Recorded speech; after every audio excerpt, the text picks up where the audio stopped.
જય સચ્ચિદાનંદ. જય જય સચ્ચિદાનંદ. સચ્ચિદાનંદ. જો 14th માર્ચ લોકોને સીધા કરવાની જરૂર નથી, આપણે સીધા થવાની જરૂર છે. સીધા થયા એ સાધુ. સાધુની વ્યાખ્યા આપી દાદા અહીંયા કે કોણ ખરેખર સાધુ કહેવાય. જે સીધા છે તે સાધુ છે, સાચું. અને જે સીધા નથી, વાંકા છે, આડા છે. હમ. આડા એ હોય છે બધામાં. Yeah. એટલે સાધુપણું ક્યાં આવ્યું? સીધાપણામાં આપણને સાધુપણું ઓળખાવ્યું છે, સમજાવ્યું છે. જી. બોલો. એટલે આપણે શું કહીએ કે એટલા બધા પ્રકારની આડાઈ હોય છે ને કે વાત ના પૂછો. જી જી. એમ કહે ને, કોઈ પણ કામ સીધું કરવું નહીં.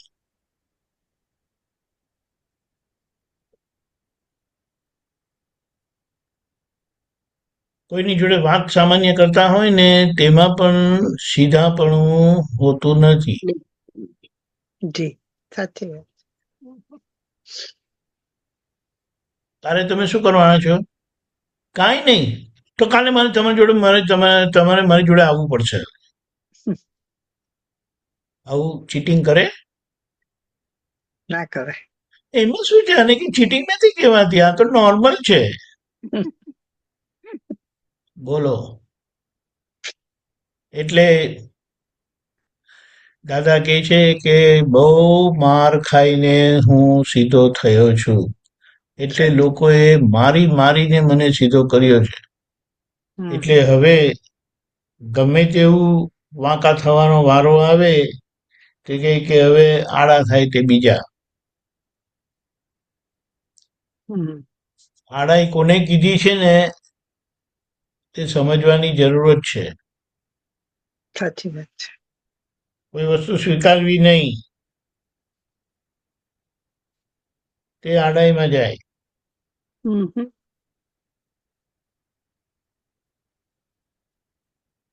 સ્વીકારીએ બધું સ્વીકારી જ લઈએ છીએ ને આપણે. ના બોલતા નથી. નથી.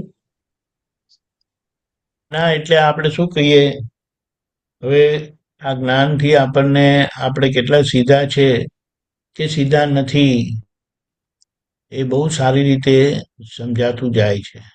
અને હવે એ બધી આડાઈ જોઈને કાઢી નાખવાની છે.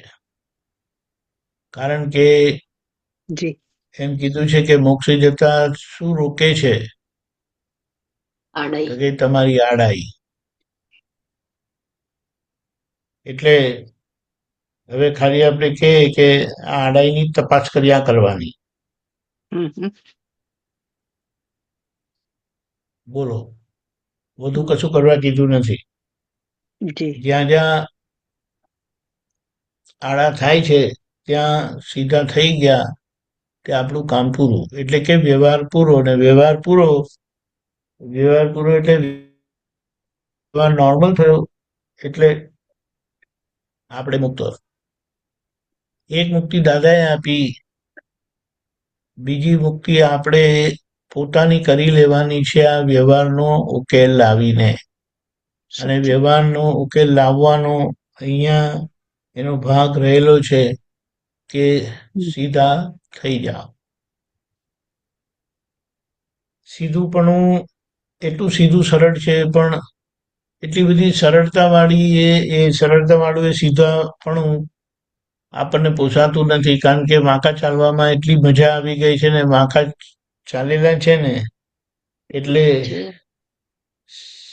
સીધું મળ્યું છતાં વાંકા ચાલે. અને આમાં એક જ વસ્તુ છે કે પોતાની પ્રકૃતિનું રક્ષણ થાય છે.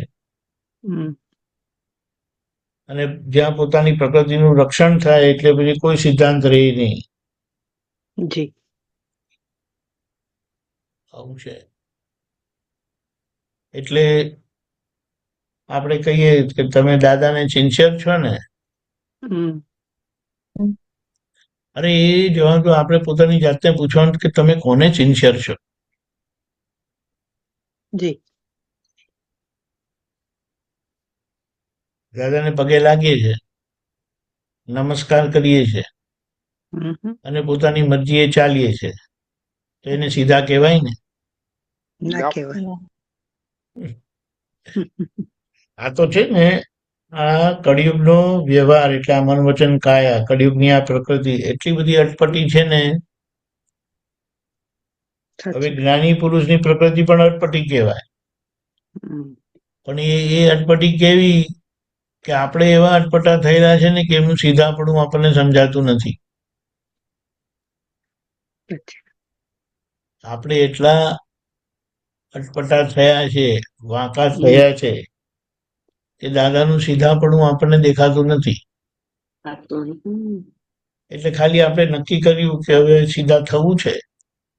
દાદા મને શક્તિ આપો, સમજણ આપો, સાચી. મારું માર્ગદર્શન કરો. હમ. તો એ ધીમે ધીમે કંઈક આપણી ગાડી એ દિશામાં જાય. બાકી કીધું કે સાધુ થવાની જરૂરત નથી. મોક્ષે જવા માટે સાધુ થવું પડે એમ કે, પણ ભગવાનની વાતમાં સાધુપણું થવા માટે કે કરવા માટે સીધાપણું હતું. બોલો, સાધુ થાય તો સીધા થવું જ પડે પછી. એટલે બહારથી સાધુ થાય કે પછી જે સીધા હોય ને તે પોતાની મરજી ચલાવે નહીં. ખબર પડે? પોતાની જી. મરજી ચલાવીએ છીએ આપણે કે નહીં ચલાવતા? ચલાવીએ જ છીએ. પોતાની મરજી જ્યાં નથી ચાલતી ને ત્યાં પોતાને ગુંગળામણ થાય છે થાય છે. સાચી વાત છે. અને કંઈક ઊંધું ચતું કરી નાખે. પછી એ ઊંધું ચતું કરવામાં પોતાને તો ઊંધું ચતું થાય, પણ સાથે સાથે પરિવાર વાળાને પણ, હમ. બીજા બધાને થાય ને. આપણે થાય, એકલા થાય. નથી. હમ. આપણે એકલા નથી. મારા એક કાર્યથી કેટલા લોકોને એની અસર પહોંચે છે. હમ. એટલે આપણે બહુ સાચવીને સમજીને જીવવાનું છે. હમ. પછી કે એમાં હું શું કરું, મારે શું કરવાનું, એ ચાલે નહીં. એટલે આપણે એમ કહીએ, બહુ સરસ કીધું છે કે શુદ્ધાત્મા થયા ને તો હવે તમારા બધા જીવન વ્યવહાર એટલે રોલ પ્લેઇંગ જોઈ લો.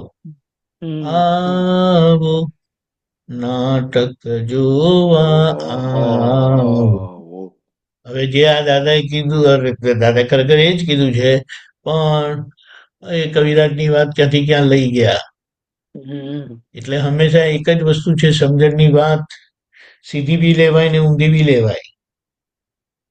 અને આજનો સમય એવો છે કે ઊંધું લેતા વાર જ નથી લાગતી, અને ઊંધાને જ સીધું કહે. તો સીધું ક્યારે થવાનું? આવું છે. એટલે આ તો આપણે શું કહીએ, આ વિજ્ઞાન એવું સરસ મળ્યું છે, એવા સરસ દાદા અંદર પ્રગટ થયેલા છે. તો હવે એ દાદાને ઓળખી સમજી એમના પ્રકાશમાં એટલો બધો દિવ્ય પ્રકાશ છે કે એ પ્રકાશનો ઉપયોગ કરીને આપણે આપણી બધી આડાઈ કાઢી નાખવાની છે. જી. બોલો. અને હમણાં એની વચ્ચે કોઈ આવતું નથી. કોઈ આવતું નથી એટલે એ તો સમજાય ને કે આપણીને દાદા વચ્ચે કોઈ નથી બીજું. આપણીને દાદા વચ્ચે આપણી આડાઈઓ છે. હવે આડાઈ ગઈ કે દાદા પ્રત્યક્ષ. બોલો. એટલે આવું છે. ધીમે ધીમે આપણો જીવન વ્યવહાર જ આપણને આપણી ભૂમિકા બતાવે છે કે આપણે આપણી શુદ્ધાત્મા ભૂમિકા કેવી ને કેટલી નિભાવીએ છે. અને શુદ્ધાત્મા એની ભૂમિકા નિભાવીનો મતલબ શું કે તમારી કોઈ ભૂલ તમારી નજરની બહાર જાય નહીં, જી અને ભૂલ નજરની બહાર ગઈ નહીં એટલે ભૂલ તમે ચોખ્ખી કર્યા વગર રહેવાના નહીં. હમ, એટલે એટલા તમે નોર્મલ, સહજ, પ્રેમ સ્વરૂપ થતા જ જાઓ. જી એટલે એમ કહે ને કે પોતાની જાતને પૂછવા જેવું છે, ભાઈ તમે કેટલા સીધા, તે પાછા કેટલાક એમ કરીને કહે છે, જલેબી જેવો સીધો છું હું. હમ, હવે બોલો. એટલે આવો સીધો સરળ માર્ગ ક્યારે હતો નહીં કે પોતે પોતાના માટે નિષ્પક્ષ થાય.